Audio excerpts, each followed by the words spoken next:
of it is like Lord of the Rings, and a lot of it is like Star Wars, because Star Wars now it's like a religion without political power.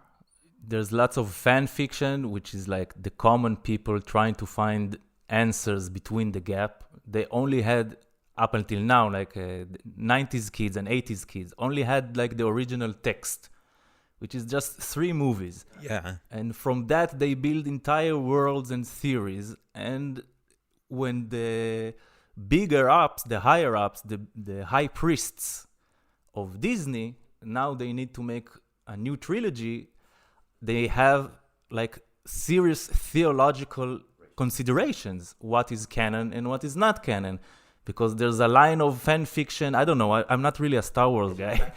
There's probably faction, and some of them believe that I don't know, the Mandalorian and the Boba Fett and did this, and the race with Han Solo in the original movie was 500 parsecs and not 200 parsecs. You know, so the Bible is kind of like that, and you imagine it's like seeing the entire 9 movies of Star Wars that were in the movies themselves were directed by different directors and screenwriters and different styles of in storytelling. One is like a well-made Hollywood shot, reaction shot, medium shot, good editing, good camera work. Some of them is like shaky camera, doco style. Some of them are big budgeted films. Some of them are tiny budgeted.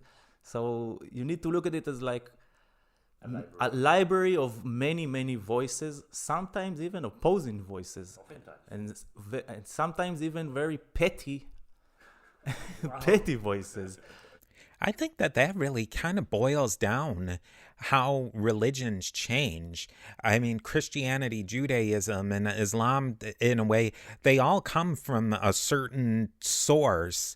But when they start looking and start kind of nitpicking and slicing and dicing, that's how you go in different directions. And you could honestly see that at some point you might have the canonical Star Wars that's put out by Disney, but then you could get, maybe in 100 years you could see like a Star Wars that's completely different, that was taken over by a group of fans.